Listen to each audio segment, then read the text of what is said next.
আসসালামু আলাইকুম। আমি মোহাম্মদ আব্দুল আওয়াল, সুপার বিলজানি দাখিল মাদ্রাসা, খোকসা, কুষ্টিয়া। মিডিয়ার পক্ষ থেকে আমাকে কিছু বিষয় জানতে চাওয়া হয়েছে। সে বিষয়টি হলো যে আমাদের 2024-এর দাখিল পরীক্ষার্থী, এসএসসি সমমানের পরীক্ষার্থী ছিল 45-এর মধ্যে 36 জন কৃতকার্য হয়েছে। এর মধ্যে একজন A+, এ পেয়েছে 12 জন, A-12 জন, বি পেয়েছে 6 জন, সি 5 জন। টোটাল 36 জন পাস করেছে, আর অকৃতকার্য বা ফেল করেছে 9 জন। খোকসা মাদ্রাসা কেন্দ্রের মধ্যে মাত্র 2টা প্রতিষ্ঠান থেকে A+ প্রাপ্ত হয়েছে, তার মধ্যে আমরা একজন, অন্যটা গোফগ্রামে যে ফাজিল মাদ্রাসা থেকে একজন।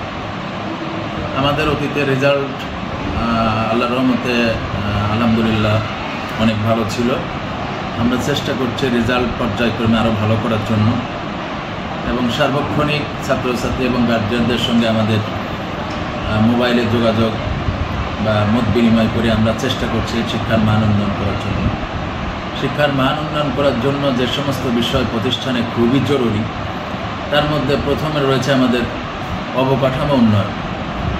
এই প্রচণ্ড তাপদাহের ভিতরে টিন শেড ঘরের মধ্যে ছাত্রছাত্রী থাকতে পারে না, শিক্ষকরা ক্লাস নিতে পারে না, বিদ্যুতের সংকট, সার্বিকভাবে আমরা একটা কঠিন পরিস্থিতির মধ্যে অতিবাহিত করছি দিনগুলো। তা আমি আশা করব আমাদের এই শিক্ষা প্রতিষ্ঠানের উন্নয়নমূলক কাজের সঙ্গে যারা জড়িত ঊর্ধ্বতন কর্মকর্তাদেরকে আমি বিশেষভাবে অনুরোধ জানাচ্ছি যে শিক্ষার মান উন্নয়ন করার জন্য গণপ্রজাতন্ত্রী বাংলাদেশ সরকারের মাননীয় প্রধানমন্ত্রী বঙ্গবন্ধু শেখ মুজিবের বীরকন্যা জননেত্রী শেখ হাসিনা যে পদক্ষেপ গ্রহণ করেছেন 2041 সালের স্মার্ট বাংলাদেশ গড়ার জন্য, সেক্ষেত্রে শিক্ষা প্রতিষ্ঠানের উন্নয়ন বাধ্যতামূলক। তা নাহলে আমরা শিক্ষকরাও ঠিকমতো ক্লাস দিতে পারি না বিদ্যুতের সংকটের কারণে। আর একটা সবচেয়ে বড় সমস্যা হলো যে আমাদের টিন শেড ঘরের মধ্যে ক্লাস পরিচালনা করা খুবই দুর্বিষহ অবস্থার। সেজন্য আমি ঊর্ধ্বতন কর্মকর্তাদেরকে আমি সবিনয় অনুরোধ জানাবো প্রতিষ্ঠানের প্রধান হিসেবে যে যত দ্রুত সম্ভব বিলজানি দাখিল মাদ্রাসার 4তলা ভবন নির্মাণের মধ্য দিয়ে যাতে করে প্রতিষ্ঠানের উন্নয়ন পাশাপাশি শিক্ষার মান উন্নয়ন করা সম্ভব হয়, সে বিষয়ে আমি খুব গুরুত্বের সাথে দৃষ্টি আকর্ষণ করব। পাশাপাশি আমাদের NTRC এর মাধ্যমে যে শিক্ষক নিয়োগ দেওয়া হয়, এই নিয়োগ কার্যক্রম সঠিক সময় বা আমাদের চাওয়া পাওয়ার ভিত্তিতে না হওয়ার কারণে আমার বেশ কয়েকজন শিক্ষকের শূন্যতা রয়েছে।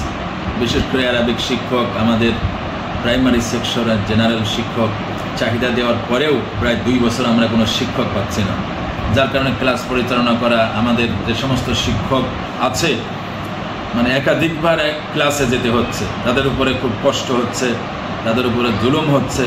এই ওয়েদারের ভিতরে শিক্ষক স্বল্পতার কারণে শিক্ষকদের উপরে ক্লাস চাপিয়ে দেওয়ার কারণে তারাও বড় কষ্ট করে, আমার কাছে অনেক অভিযোগও করে। এই জন্যে আমি শিক্ষা ডিপার্টমেন্টের যারা রয়েছেন মাননীয় শিক্ষামন্ত্রী সহ যাতে করে আমাদের প্রতিষ্ঠানের শিক্ষক শূন্যতা অতি দ্রুত সমাধান করা যায়, এজন্য আমি বিশেষভাবে দৃষ্টি আকর্ষণ করছি বা বিশেষভাবে অনুরোধ জানাচ্ছি। এবং আপনারা যারা মিডিয়ার পক্ষ থেকে আসছেন এই তথ্যগুলো নেওয়ার জন্য আমি আপনাদেরকে ধন্যবাদ জানাই, এবং সবিনয় অনুরোধ জানাবো আপনারা এই বিষয়গুলো ঊর্ধ্বতন কর্মকর্তাদের কাছে অবশ্যই জানাবেন। বিলজানি দাখিল মাদ্রাসা অবকাঠামো উন্নয়ন হয় নাই, 4তলা ভবন হয় নাই, যার কারণে শিক্ষার্থীদের ক্লাস এবং শিক্ষকদের ক্লাস পরিচালনার খুব ব্যাহত হচ্ছে এবং তারা খুব কষ্টের সাথে দিনপাত কাটাচ্ছে।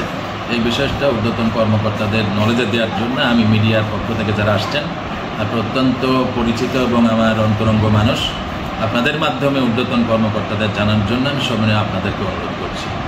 আসসালামু আলাইকুম ওয়া রাহমাতুল্লাহি ওয়া বারাকাতুহু।